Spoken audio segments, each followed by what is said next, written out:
領域展開 En el mundo de Jujutsu Kaisen, las expansiones de dominio son técnicas muy avanzadas que simbolizan el pináculo de la hechicería del Jujutsu. Esas consisten en materializar un dominio personal dentro de una barrera infundida con la técnica maldita innata del usuario. Y esa habilidad única permite al usuario potenciar sus técnicas malditas, garantizando que cualquier ataque ejecutado en el dominio alcance su objetivo. Explicado esto, conozcamos todas y cada una de las expansiones de dominio conocidas hasta el momento. Iniciamos con el caluroso ataúd de la montaña de hierro, un espacio malvado donde el candente poder de Yogo toma vida. Conozcamos a fondo este letal dominio y seamos testigos de su interesante poder. Un dominio en el que todo aquel que sea atrapado en él es a merced de la ira de las llamas. El ambiente del dominio simula el interior de un volcán activo, con su cámara de roca sellada y sus enormes fisuras de las que salen rocas fundidas. La temperatura ambiental es tan intensa que puede reducir a cenizas incluso al hechicero más habilidoso. Estando en este dominio, Yogo cuenta tanto con la habilidad de piroquinesis como el control de la tierra, y combina ambos elementos con un efecto devastador, lo que también le da acceso al magma, funcionando como arma letal ante sus oponentes. La roca fundida se extiende desde el entorno, permitiéndole golpear con un ataque imbatible. En la batalla con Satoru Gojo, Yogo desató toda la fuerza de su dominio, pero no sabía que la técnica infinita de Satoru Gojo sería una defensa incomparable. Aunque sí es cierto que las letales llamas del ataúd harían que cualquier hechicero común ardiese en fuego, el dominio de Satoru lo protegió del dominio de Yogo, e incluso protegió a Yuji, decidido a dejar a Satoru carbonizado hasta que quedase irreconocible. Yogo intensificó sus técnicas malditas en el ataúd. Sin embargo, Satoru Gojo expandió su dominio, suprimiendo el poder del ataúd de la montaña de hierro. Y habiendo sido vencido, Yogo dudó en usar el ataúd de la montaña de hierro más adelante con Sukuna, suponiendo que el dominio de su oponente posiblemente superaría el suyo. Aún así, el ataúd de la montaña de hierro, un dominio donde convergen el fuego y la tierra, es una técnica bastante interesante, pero tuvo la mala suerte de enfrentarse a oponentes de mayor poder que él.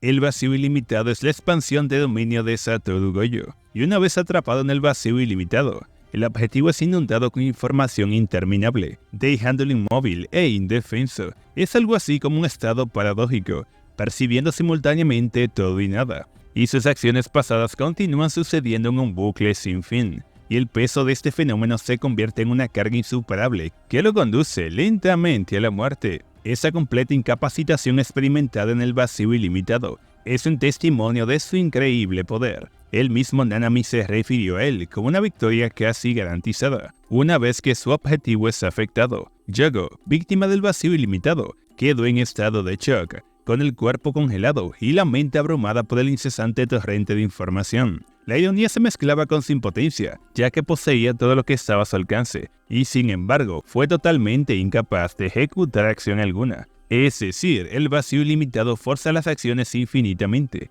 Se te da todo y sin embargo es incapaz de hacer nada en lo absoluto. Cuando Kenjaku ideaba su estrategia para sellar a Satoru, la prevención de la activación del vacío ilimitado se volvió un elemento esencial. Ellos conocían la habilidad de Satoru para excluir a los no objetivos de su dominio, pero activándolo durante el incidente de Shibuya, estaría exponiendo a personas inocentes, siendo atrapados en medio de la barrera del dominio y la cortina de sellado. Ante la confianza de Mahito y Yogo de que Satoru no sacrificaría vidas inocentes, él los sorprendió a todos, desatando una calculada expansión de dominio de solo 0.2 de segundo. Ese exacto lapso de tiempo evitó que los no hechiceros sufriesen secuelas permanentes, al mismo tiempo que causaba un imponente impacto. Básicamente, él calculó que las personas comunes son capaces de soportar 0.2 de segundo en el dominio, con la posibilidad de estabilizarse en unos meses.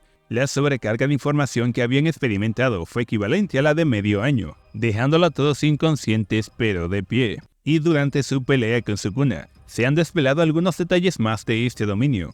Uno de ellos es que si Gojo es en una batalla de dominios, el vacío ilimitado puede ser fácilmente superado si el dominio de su oponente cuenta con un rango de ataque más amplio que el suyo, implicando esto que el vacío ilimitado puede ser atacado desde el exterior, quedando Gojo indefenso. Sin embargo, Gojo también puede cambiar las condiciones del vacío ilimitado, para que éstas se adapten a las necesidades que él tenga al momento del combate. Esas condiciones incluyen aspectos como el tamaño y el volumen, por ejemplo. Si él lo hace más pequeño, eso estaría aumentando la fuerza y la resistencia del dominio. Sin embargo, es posible que la habilidad de cambiar las condiciones de su expansión de dominio sea capaz de muchas posibilidades más. Y si ese es el caso, sin duda alguna las veremos más adelante.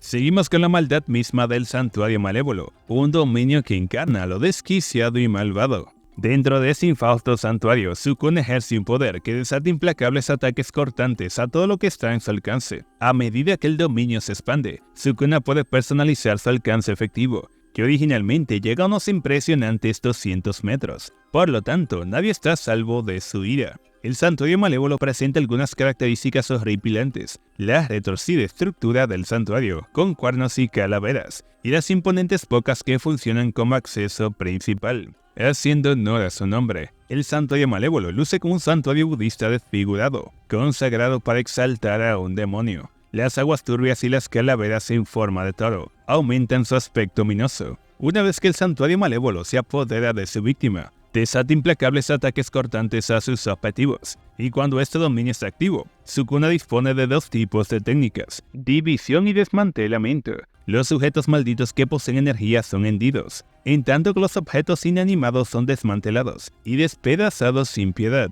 Sukuna, un ávido experto de la expansión de dominios, posee el refinado Santuario Malévolo, que es igual de poderoso, pero ligeramente superior al vacío ilimitado de Satoru Gojo. Con un simple movimiento de sus dedos, Sukuna dividió sin esfuerzo a un portador de dedos, un espíritu maldito de grado especial, como una prueba del verdadero Jujutsu. En la batalla con Mahoraga, Sukuna desató el poder devastador del Santuario Malévolo, lanzando un torrente de ataques cortantes en un amplio radio. Y debido a la intensidad de esos ataques, Sukuna causó estragos tanto a su enemigo como a los desafortunados civiles que se vieron envueltos en medio de esta implacable batalla. La habilidad divina de Sukuna le permite ampliar su dominio sin la necesidad de una barrera cerrada. Debido a la inclusión de un voto vinculante, él amplía el alcance de los ataques garantizados al mismo tiempo que hace una ruta de escape en el mismo dominio. Ese control permite a Sukuna navegar por el campo de batalla con exactitud, evitando algún ataque inesperado. El enfrentamiento de dominios del Santuario Malévolo y el vacío ilimitado ha sido un suceso cataclísmico, un espectáculo sin precedentes que ha impresionado bastante a todos los fanáticos de la serie. Y durante este choque de titanes, se ha visto la superioridad de la expansión de dominio de Sukuna. El alcance del Santuario Malévolo traspasa los confines de la barrera del vacío ilimitado, aplastando y rompiendo el dominio de Satoru Gojo y sometiéndolo a los despiadados ataques que simplemente no fallan. Sin embargo, eso es lo que se ha visto hasta el momento de la publicación de este video, así que quizás más adelante vemos cómo Gojo hace que su vacío ilimitado se anteponga al Santuario Malévolo de Sukuna.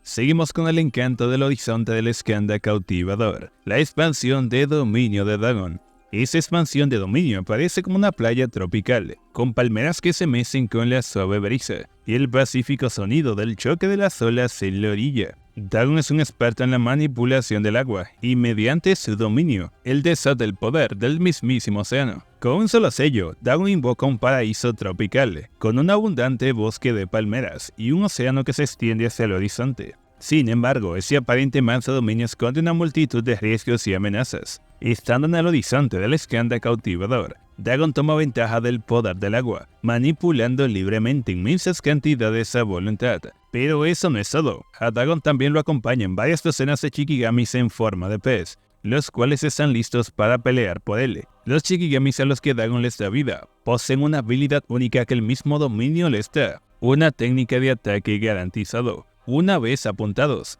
estos Shikigamis con forma de pez se materializan de la nada, por lo que son casi imposibles de esquivar o bloquear. Sus afiladas mandíbulas devoran a sus objetivos al instante, sin alguna posibilidad de escapar. La habilidad de Dagon con su dominio se había hecho evidente incluso en sus días como vientre maldito, ya que utilizaba el Skandha cautivador para su desahogo y relajación. Y es que su ambiente sereno es totalmente inverso al tumultuoso mundo de las maldiciones. En medio del incidente de Shibuya, Dagon evolucionó y se convirtió en un espíritu maldito completamente desarrollado. Y luego de esta evolución, él invocó su dominio una vez más, solo que esta vez no es un simple dominio que se puede utilizar para el descanso en una cálida playa. porque el horizonte del Skandha cautivador se había convertido en una expansión de dominio totalmente letal, y él la utilizó para enfrentarse a Nanami, Maki y Naobito, desatando sus Shikigamis con potentes y feroces ataques. Sin embargo, el balance del poder cambió cuando Megumi accede al dominio, expandiendo su propio dominio, y así iniciando un choque de estos. La intervención de Megumi anuló la técnica segura de Dagon, alistando el escenario para un feroz enfrentamiento. La autopersonificación de la perfección es un dominio bajo el control de Mahito, donde la manipulación de las almas no conoce límite. En esta expansión de dominio, Mahito gana la habilidad de manipular las almas de todo aquel que quede atrapado en su dominio, y aunque sí está limitado por la necesidad de contacto físico, él puede moldear las almas libremente. Su técnica maldita transfiguración ociosa se vuelve aún más potente en este espacio. La efectividad de la técnica de Mahito alcanza nuevas posibilidades cuando este dominio está activo.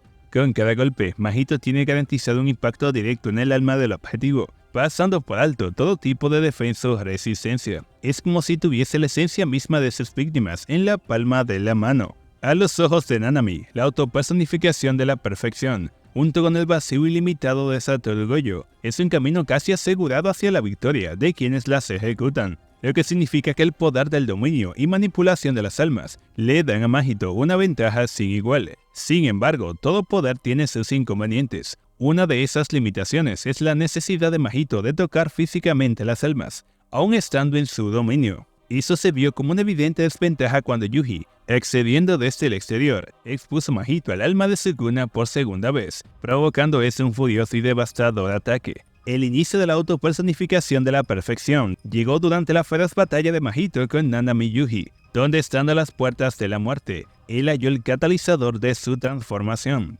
y explotando la inspiración de la muerte, Mahito liberó el poder de manifestar su propia expansión de dominio. Un tiempo después de esto, Mahito desató su dominio ante Kokichi Muta. Sin embargo, Muta, utilizando un dominio simple, anuló los efectos y respondió con un astuto golpe, lo que se convirtió en un testimonio de la imprevisibilidad de las batallas de la expansión de ese dominio. Luego del enfrentamiento con Satoru Gojo, quien sirvió de catalizador para el despertar del Black Flash, Mahito activó su expansión de dominio durante apenas 0.2 de segundo ante Yuji Todo. Esta ejecución estratégica permitió a Mahito utilizar su transfiguración ociosa con sus objetivos, sin dar a Sukuna la oportunidad de reaccionar. En fin, la autopersonificación de la perfección es un dominio donde las almas son juguetes y el control es absoluto. Pasemos con el enigmático Jardín de Sombras Quimera, un dominio moldeado por el incompleto pero formidable poder de Megumi Fushiguro. Aquí se despliega un retorcido paisaje de sombras fluidas que se vuelven sus aliadas, y los Shikigamis emergen de las profundidades, permaneciendo el acecho. En su forma incompleta, esta expansión de dominio inunda la zona de sombras espesas y fluidas, facilitando a Megumi la capacidad de invocar incontables Shikigamis y la manipulación de sombras a su antojo. Estando rodeado por este jardín, el objetivo básicamente está situado en la sombra de Megumi y su entorno transformado en una paleta negativa. Esta es una estructura inquietante, parecida a los huesos de la espalda retorcidos y cuerdas atadas, por lo que ciertamente se siente como un espacio bastante nebuloso para sus oponentes. Pisar el suelo conlleva un riesgo, ya que la ausencia de la flotabilidad y la resistencia lleva su objetivo a un abismo sin fin, y solo reforzando los pies con energía maldita se puede anular esta cualidad de ese oscuro dominio. La habilidad de Megumi con la manipulación de las sombras le permite moldear las sombras fluidas en diferentes Shikigamis como poderosos sapos, capaces de detener e inmovilizar a sus objetivos. Además, el dominio de Megumi con las sombras mejora su agilidad estratégica, empleando el engaño para superar a sus oponentes. En medio del incidente de Shibuya, Megumi hizo un túnel que permitió a sus aliados acceder al territorio enemigo. Envuelto en un enfrentamiento de dominios con Dagon, Megumi disparató el aspecto de golpe garantizado del dominio, anulando su ventaja. Utilizando los sapos como puntos de apoyo, dispuso los esfuerzos de sus camaradas para protegerse, y hizo acabar el dominio de Dagon. La naturaleza incompleta del Jardín de las Sombras Quimera presenta desafíos y riesgos. Sin embargo, Megumi ha sabido darle la vuelta a la situación, atrapando a Reiji en su dominio durante el juego de la matanza, con un rendimiento mejorado de la técnica de las 10 sombras. Megumi invocó clones, se movilizó entre las sombras y desató un asalto implacable. El peso de la batalla cambió cuando Reiji intentó usar la propia sombra de Megumi contra él. Sin embargo, Megumi manipuló hábilmente las sombras. dejando caer a Max Elephant y desafiando a Reggie a soportar el peso de su dominio. Y es que un aspecto importante de este dominio no es solo el hecho de que un objetivo pueda caer fácilmente en las sombras, sino que todo el peso de ese objetivo y todo lo que caiga en las sombras es un peso con el que Megumi tiene que cargar. Porque como dije hace un momento, este dominio básicamente es la sombra de Megumi. Esa es la expansión de dominio de la maldición de la enfermedad, la deidad de la viruela, una espeluznante manifestación de la muerte misma. Su expansión materializa un cementerio maldito, donde un ritual de muerte se lleva a cabo. Con un movimiento de sus dedos, la deidad de la viruela activa su dominio, confiscando a su objetivo en el infausto brazo del ataúd. Y aquí la cuenta comienza, sellando su destino en la oscuridad. Sin embargo, esto solo es si la víctima no se libera del ataúd antes de que esta cuenta termine. Es decir, este dominio tiene una condición para que sea efectivo, y es que la deidad de la viruela tiene que contar hasta 3 para que su víctima sea sellada en el ataúd definitivamente. Lo que significa que si esta víctima es una persona de mucho poder, puede liberarse de este tantas veces como le sea posible, hasta que haya alguna forma de escapar del dominio definitivamente. Que en un escenario ideal es que alguien desde el exterior le ayude atacando y tomando la atención de la deidad de la viruela. Te doy la bienvenida a la sentencia mortal, un dominio donde se hace justicia y las vidas penden de un hilo. Dentro de esta sala de condenas, Hiromi impone sus juicios a sus objetivos, invocando el juicio de su Shikigami. El juez. A medida que el dominio toma forma, el acusado y el fiscal están frente a frente, asumiendo sus papeles en este retorcido juicio. Las reglas de ese dominio son claras. La violencia está prohibida, y solo mediante el poder de la persuasión y las pruebas se puede influir en el veredicto. El juez empieza diciendo: El imputado está acusado de crímenes cometidos, crímenes que serán escudriñados y juzgados dentro de este reino. Que comience el juicio. El acusado tiene la oportunidad de defenderse con 3 opciones a su disposición: silencio, confesión o negación. Así que su destino depende de su habilidad para convencer al juez de su inocencia. Con cada palabra dicha, la defensa intenta desmontar las acusaciones, tejiendo una narrativa que pone en duda su culpabilidad. En cambio, por su parte, el fiscal tiene pruebas aún puede utilizar y espera su turno para rebatir las afirmaciones de la defensa. Llega el momento de que el fiscal presenta su refutación, confiando en las pruebas cuidadosamente seleccionadas por el mismo juez. Sí, el juez. El sobre sellado contiene la clave del destino del acusado, y las palabras del fiscal se mezclan con las pruebas, desafiando las afirmaciones de la defensa e intentando influir en el juicio del Shikigami que supervisa el juicio. A medida que el juicio se acerca a su conclusión, el juez delibera, sopesando los argumentos presentados y las pruebas puestas al descubierto. El destino del acusado descansa en la balanza y el juez dice: Tras una cuidadosa consideración, he llegado a un veredicto legal. Se anuncia el veredicto, culpable o inocente, y las consecuencias son tan nefastas como misteriosas. La sentencia del acusado, ya sea la confiscación de sus técnicas malditas o una pena más severa como la muerte, es decidida por el juez, dejando incluso al usuario de la expansión de dominio con inseguridad respecto al resultado. En fin, Hiromi, quien invoca la sentencia mortal, utiliza este dominio para navegar por la delicada danza de la justicia y el castigo. Porque si todas las personas dijeran la verdad, los juicios no serían necesarios. Seguimos con el Palacio de la Luna de la Célula del Tiempo, un dominio donde el tiempo se pliega a los antojos de la animación, y las consecuencias de no seguir sus reglas son nefastas. Naoya es quien invoca este caótico dominio, y en este enigmático espacio, todos deben acatar la innegociable regla de los 24 fotogramas por segundo. Es decir, cada acción debe realizarse en 24 movimientos justos en un segundo, ni más ni menos. En tanto Naoya invoca su dominio, líneas y animación salen a la escena misma de sus oponentes, y todo movimiento que no cumpla con esta regla desencadena una respuesta rápida y despiadada. Con cada paso en falso, cada violación de la regla de los 24 FPS, sus cuerpos son acuchillados y perforados por las mismas líneas de animación que hacen cumplir la regla del dominio. El implacable ataque del dominio dejó inmóviles a Daido y a Mio, con sus cuerpos debilitados por innumerables cortes y heridas, quedando a la merced de la ira animada del dominio. Desesperado por liberarse, Daido blande su espada, solo para que le corten la mano sin piedad, un precio pagado por su desafío a la ley del dominio. Sin embargo, Maki, que no posee ninguna energía maldita, permanece ilesa a las afueras de la expansión de dominio, y su falta de afiliación le permite moverse libremente dentro de este animado campo de batalla. Aprovechando su ventaja, Maki lanza un ataque sorpresa,